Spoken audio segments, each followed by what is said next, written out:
Olá, eu somos estrangeira e estamos de volta com mais um Heart to Heart.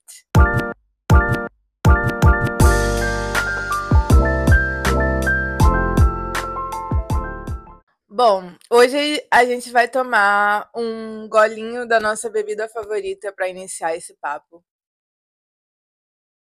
Assim como a gente fez lá no nosso vídeo da mocidade e a mulheridade, né? Porque hoje a gente traz um assunto que ele faz parte de uma movimentação cotidiana, de uma transformação de quem eu sou em quem eu quero ser. Então, ao mesmo tempo que é um tópico central para o desenvolvimento do conceito do aprendendo a cada passo, né? Mas também é algo que é extremamente pessoal e delicado no acompanhamento dos detalhes desse desenvolvimento, especialmente quando a gente leva em conta a vida a partir dessa abordagem holística, não apenas como um nome bonito, né? Mas realmente como levar em conta o que o seu corpo diz, o que a sua mente está falando e o que seu espírito quer dizer. Então, nesse aspecto, a gente precisa estar num constante acompanhamento do fluxo do nosso desejo em todas essas áreas e também na interseção entre essas áreas e aquilo que forma o todo, ou seja, engloba tudo isso, que seria o nosso organismo. Quando a gente pensa junto com a Gestalt terapia, que é uma abordagem da psicologia, mas também pode ser tomada como uma atitude filosófica ou uma atitude existencial, né? Ela vai dizer que a gente é um organismo composto não apenas pela soma das partes, mas também pela parte que compõe o todo que nós somos. Então, a gente leva em conta que temos dois movimentos, dois espaços aqui que compõem o nosso campo vital.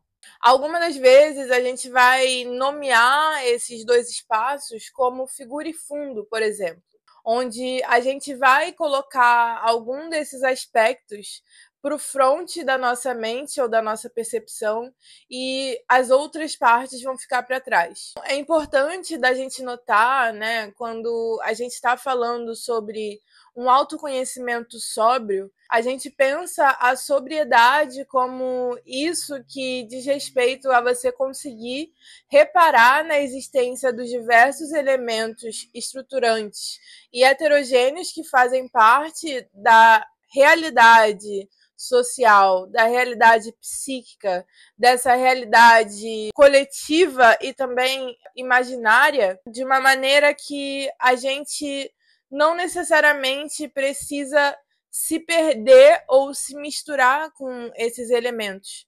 A gente consegue olhar para eles de tal forma que há uma decantação daquilo que é o elemento e aquilo que é quem nós somos. Aqui parece que eu estou fazendo um trocadilho no que diz respeito ao negro, por exemplo, né? Quando a gente leva em conta o negro no Brasil, a gente costuma ter essa percepção do elemento negro como esse corpo que é perigoso, esse corpo que representa uma anomalia, esse corpo que incomoda. A gente trata como um elemento a ser alvejado, um elemento a ser contaminado, um elemento a ser diluído na sociedade de alguma maneira. Então, quando a gente pensa nisso na nossa realidade pessoal, nesses aspectos do corpo, da mente e do espírito, a gente está falando que essas marcas sociais da diferença podem trazer para nós maneiras de nos nomearmos e também de nos classificarmos no que diz respeito a uma qualidade existencial ou uma qualidade da nossa expressão existencial de uma maneira enviesada. Então, a sobriedade aqui diz respeito sobre você se situar nesse sistema mundo cada vez mais capaz de olhar para os elementos que fazem parte e conseguir colocar o que é figura e o que é fundo. A gente vai estar abarcando o movimento inescapável desse devir que é a vida, que é a movimentação daquilo que está no nosso campo de percepção, mas também aquilo que pode não estar sendo percebido, mas também faz parte da nossa vida. Nesse sentido, a gente convida o Thich Nhat Hanh, que foi um monge budista da linha do Zen budismo, para poder conversar com a gente em como a gente pode estar conseguindo cultivar essa movimentação que é a sobriedade a cada passo. Eu sei que o Heart to Heart é um movimento da gente se aproximar mais e eu falar da minha experiência, mas eu não tenho como falar das minhas experiências sem falar daquilo que sustentou elas. O objetivo do Musa Estrangeira não é necessariamente estar aqui só compartilhando coisas, mas de fato poder descrever, registrar e compartilhar coisas que me construíram como pessoa de uma maneira muito boa para mim, que me fizeram conseguir me fortalecer para poder criar uma plataforma. O que significa criar uma plataforma aqui, né? O autoconhecimento, nesse sentido, vai estar relacionado com essa capacidade da gente se perceber nesse processo de estar construindo um caminho relacionado diretamente com o alcance do nosso propósito no cotidiano. Bom, parece que eu tô falando algo que tá longe, mas justamente é isso que Thich Nhat Hanh nos ensina, e eu trago o texto dele sobre a arte da caminhada como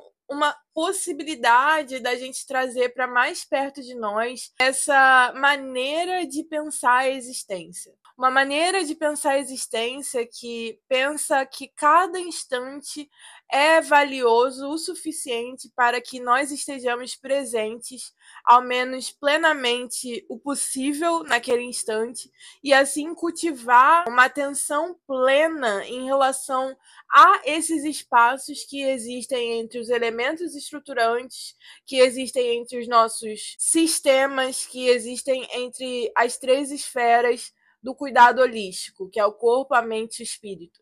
Então, a gente vai estar conseguindo se enxergar como esse todo que a Gestalt terapia pensa, como esse organismo composto por partes, mas também como ele todo. A gente consegue não apenas separar, decantar para poder analisar, mas a gente também consegue enxergar como a gente consegue integrar essas partes. Esse é um outro aspecto do autoconhecimento sóbrio que nos auxilia a não cairmos em distrações facilmente no desenrolar do nosso cotidiano. Porque quando a gente traz a questão dos estereótipos, por exemplo, a gente está automaticamente trazendo a questão dos ismos que existem em nossa sociedade e na maneira que a nossa cultura brasileira atua nesses modos de lidar com as relações sociais e com os nossos laços afetivo-emocionais. Né? Então, no autoconhecimento sóbrio, a gente consegue passar a enxergar nesses atravessamentos relacionais aquilo que faz parte do fundo, mas sem perder a figura como algo que vai se construindo a cada passo, a cada encontro, a cada troca existencial. A gente sai de um lugar de pensar que a existência é algo dado, mesmo essa existência de um relacionamento, por exemplo, e a gente passa a se abrir com o desenrolar cotidiano que isso se dá na vida. É um outro lugar, porque é um lugar da invenção, é um lugar da artesania, é um lugar do envolvimento, é um lugar que a gente precisa estar atento a essas coisas que a gente está analisando para que elas não se passem desapercebidas no modo que a gente age no mundo. Aqui é uma apresentação que o Thich Nhat Hanh nos faz da possibilidade de captar essas distrações em movimentos que a gente precisa fazer no nosso cotidiano para a gente poder viver. Então, na caminhada, a gente precisa botar um pé atrás do outro, a gente precisa manter o nosso quadril em alinhamento com o chão e a nossa coluna vertebral alinhada com os céus, para que a gente não tenha dores lombares e nem incômodos entre nossas vértebras, para que os nossos músculos não fiquem retesados e automaticamente para que a nossa mente não se ocupe de dores corporais e musculares no momento que poderia ser do nosso lazer ou do nosso exercício do pensamento. O Zen Budismo nos convida nesse momento, nessa sociedade acelerada, nessa sociedade à beira de uma guerra civil todos os dias, uma sociedade que muitas das vezes nos faz sentir apequenados pela nossa existência, nos traz de volta para esse espaço que existe entre os espaços. Nos convida a entrarmos em contato, então, com isso que é o desenrolar do nosso propósito no cotidiano. E a gente só consegue encontrar isso quando a gente se abre para as possibilidades que a vida há de nos apresentar quando a gente está vivendo uma vida de encantamento, como a gente falou aqui no canal, né? A gente consegue se haver com outros tipos de elementos que também podem vir a estruturar a nossa realidade psíquica, social ou coletiva. No vídeo de hoje, a gente está compartilhando essa movimentação contínua de uma criação do suporte de conseguir aprender a cada passo. Porque a gente sempre tem essa possibilidade, mas nem sempre a gente aceita o convite. Então a gente precisa pensar, às vezes, na vida como se a gente estivesse jogando um jogo. O jogo a gente precisa fazer escolhas, de alguma forma, para que possa continuar seguindo adiante. Cabe a nós estarmos jogando de acordo com o alcance dos objetivos, missões e metas para ganharmos prêmios, ou jogarmos no modo freestyle e aproveitarmos o mapa ou os nossos acessórios, explorar o personagem. A gente que escolhe.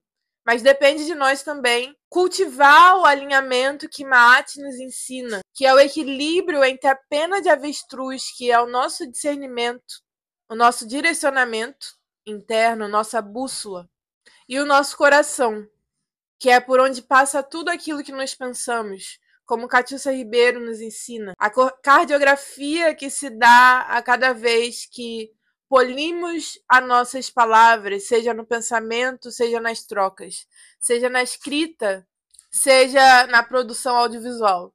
Enfim, que sigamos à frente. Anko Jasaneb para todos nós. Estamos ainda em recuperação de algo que é constantemente atacado. Então, é um movimento muito delicado de descanso e ação, descanso e ação. Então, que a gente consiga se manter nesse ritmo.